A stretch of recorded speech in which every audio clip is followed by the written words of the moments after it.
Hai, Assalamualaikum. Selamat pagi.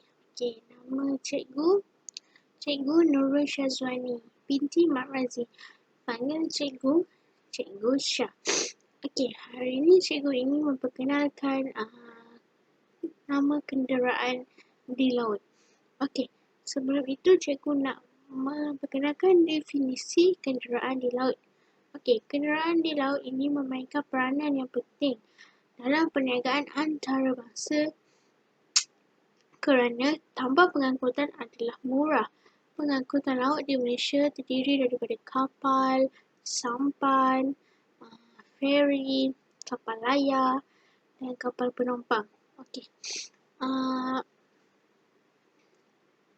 Kenderaan ini hanya berada di laut saja, yang berada di tempat yang mempunyai air.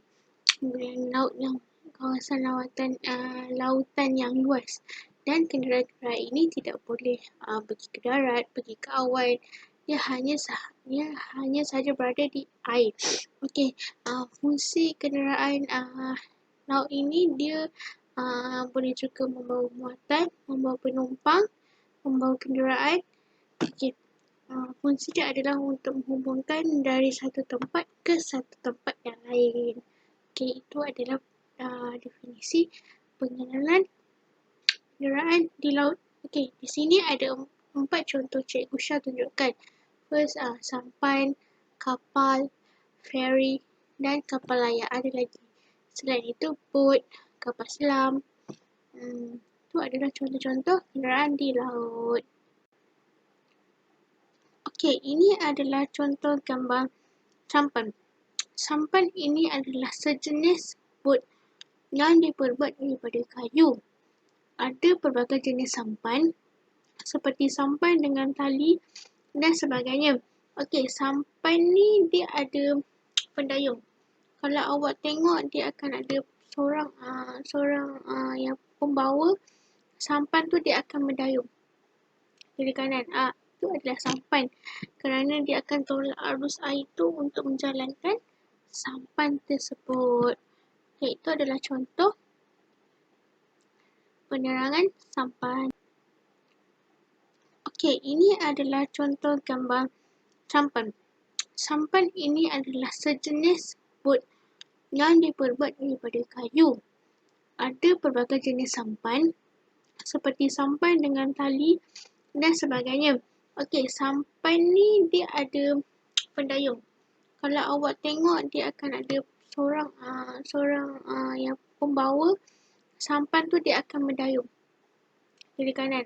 Itu adalah sampan kerana dia akan tolak arus air tu untuk menjalankan sampan tersebut. Okay, itu adalah contoh penerangan sampan. Okey, ini adalah contoh kapal. Kapal ini juga dia seperti perahu ataupun bot. Sama juga macam sampan tu, cuma dia dah dimodernkan. Okey, ia merupakan kenderaan yang direka untuk laluan untuk pengangkutan merentasi air. Kapal biasanya cukup besar untuk membawa bot kecil seperti bot keselamatan, bot sangkut. Secara kebesaran kapal boleh membawa bot, tetapi bot tidak boleh membawa kapal. Saiz sebenar di mana sesebuah bot dipanggil kapal selalunya ditakdirkan oleh undang-undang dan peraturan tempat. Okey, kapal ni dia boleh bawa bot, tetapi bot tidak boleh membawa kapal. Maksudnya kat sini kapal tu dia besar. Dia boleh menampung bot. Bot ni dia kecil yang sederhana yang dia boleh bawa pengangkutan penumpang yang tidak berapa ramai berbanding dengan kapal. Kapal dia boleh membawa muatan yang banyak dan dia mempunyai perlindungan di dalam kapal tersebut. Dia boleh ada penginapan di situ. Itu adalah contoh penerangan bagi kapal. Okey, ini adalah contoh kapal. Kapal ini juga dia seperti perahu ataupun bot. Sama juga macam sampan tu, cuma dia dah dimodernkan. Okey, ia merupakan kenderaan yang direka untuk laluan untuk pengangkutan merentasi air. Kapal biasanya cukup besar untuk membawa bot kecil seperti bot keselamatan, bot sangkut. Secara kebesaran kapal boleh membawa bot tetapi bot tidak boleh membawa kapal. Saiz sebenar di mana sesebuah bot dipanggil kapal selalunya ditakdirkan oleh undang-undang dan peraturan tempat. Okey, kapal ni dia boleh bawa bot. Tetapi bot tidak boleh membawa kapal. Maksudnya kat sini kapal tu dia besar. Dia boleh menampung bot. Bot ni dia kecil yang sedang. Hanya yang dia boleh bawa pengangkutan penumpang yang tidak berapa ramai berbanding dengan kapal. Kapal dia boleh membawa muatan yang banyak dan dia mempunyai perlindungan di dalam kapal tersebut. Dia boleh ada penginapan di situ. Itu adalah contoh penerangan bagi kapal. Okey, seterusnya adalah gambar feri. Feri ialah sebuah bot atau kapal membawa penumpang dan kemungkinannya kenderaan mereka pada laluan yang berkala jarak dekat. Feri memainkan peranan penting dalam sistem pengangkutan awam bagi kebanyakan bandar pesisiran pantai, membenarkan transit langsung antara destinasi dengan kos lebih kecil berbanding jambatan atau terowong. Feri berjalan kaki dengan banyak hentian seperti di Venice, kadang-kala dikenali sebagai bas air atau teksi air. Di Malaysia, 2 pangkalan feri yang terletak di Pulau Pinang dan Batu Muat telah dibuka dengan rasminya oleh Tunku Abdul Rahman, Perdana Menteri Persekutuan Tanah Melayu pada 23 September 1999. Pangkalan ini telah diberi nama Pangkalan Raja Tun Uda di Pulau Pinang dan Pangkalan Sultan Abdul Halim di Batu Muat. Okey, seperti mana yang dikata, feri memainkan peranan penting dalam sistem pengangkutan awam bagi kebanyakan bandar pesisiran pantai. Okey, ini bagi kemudahan untuk orang pada zaman dahulu yang tidak mempunyai kenderaan. Mereka hanya merentasi sungai dengan menaiki sama ada sampan, bot, feri atau sebagainya yang berkaitan dengan kenderaan yang berada di laut. Mereka nak merentasi tu dia kena ada sesuatu kenderaan untuk mereka rentas antara laut tu. Okey, kalau feri ni dia macam transit, dia akan ulang-alik macam seolah-olah macam bas, macam teksi. Pergi sana ambil orang berhenti, okey patah balik pula bawa balik. Okey, ambil orang sini pergi balik sana. Dia macam tu. Feri ni dia besar, dia kuantiti orang ni peramai dan kemungkinan sesetengah feri yang di mana boleh kenderaan pun ikut sekali boleh naik dekat atas feri tu. Itu adalah pengenalan untuk feri. Okey, seterusnya adalah gambar feri. Feri ialah sebuah bot atau kapal membawa penumpang dan kemungkinannya kenderaan mereka pada laluan yang berkala jarak dekat. Feri memainkan peranan penting dalam sistem pengangkutan awam bagi kebanyakan bandar pesisiran pantai, membenarkan transit langsung antara destinasi dengan kos lebih kecil berbanding jambatan atau terowong. Feri berjalan kaki dengan banyak hentian seperti di Venice, kadang-kala dikenali sebagai bas air atau teksi air.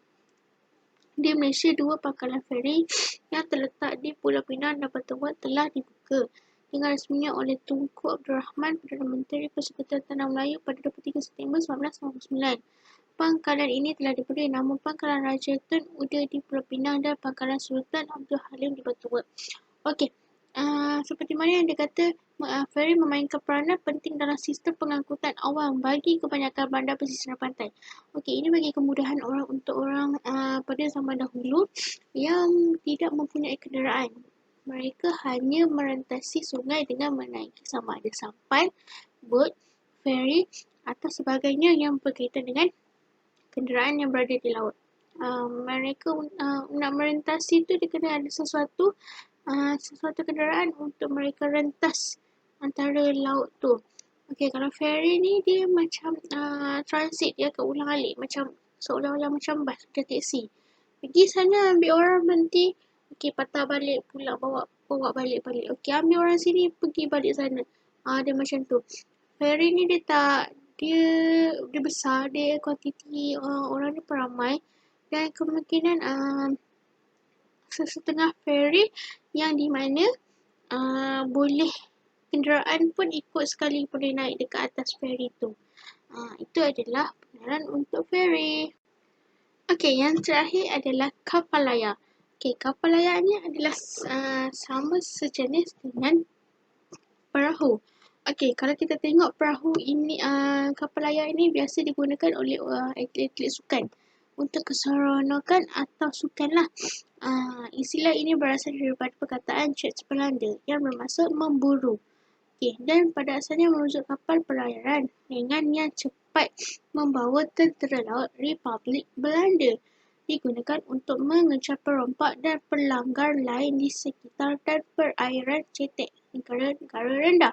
Kapal layar ini dipermulakan oleh Charles Clarke Inglis sebagai keseronokan atau kapal rekreasi selepas pemulihan pada tahun 1660. Okey, kapal layar ini juga adalah untuk mengisi masa lapang mereka. Kapal layar adalah kapal layar berlayar atau kuasa yang digunakan untuk kesenangan pelayaran atau perlombaan. Kapal ini tidak mempunyai penginapan mewah untuk dijadikan kapal layar. Malah, banyak kapal layar perlombaan dilepaskan dengan minimum penginapan.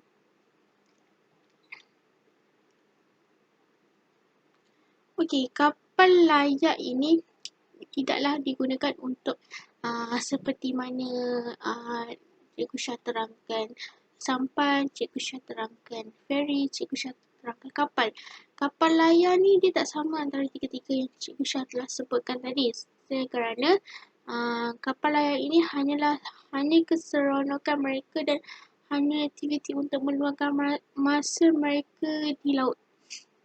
Ini kapal layar ni penunggang dia hanya seorang je untuk tarik dia punya kapal layar tu untuk, dan dia ada macam kain tajam di depan tu untuk angin dengan air tolak. Itu adalah contoh kapal layar. Awak boleh tengok dekat contoh gambar yang Cikgu Syah berikan. Okey, itu saja untuk penerangan Cikgu Syah tentang kenderaan di laut. Sekian, terima kasih. Okey, yang terakhir adalah kapal layar. Okey, kapal layar ni adalah sama sejenis dengan perahu. Okey, kalau kita tengok perahu ini, kapal layar ini biasa digunakan oleh atlet-atlet sukan untuk keseronokan atau sukan lah. Istilah ini berasal daripada perkataan Church Belanda yang bermaksud memburu. Okey, dan pada asalnya merujuk kapal pelayaran ringan yang cepat membawa tentera laut Republik Belanda. Digunakan untuk mengejar perompak dan pelanggar lain di sekitar dan perairan cetek negara rendah. Kapal layar ini dipermulakan oleh Charles Clarke Inglis sebagai keseronokan atau kapal rekreasi selepas pemulihan pada tahun 1660. Okey, kapal layar ini juga adalah untuk mengisi masa lapang mereka. Kapal layar adalah kapal layar berlayar atau kuasa yang digunakan untuk kesenangan pelayaran atau perlombaan. Kapal ini tidak mempunyai penginapan mewah untuk dijadikan kapal layar. Malah, banyak kapal layar perlombaan dilepaskan dengan minimum penginapan.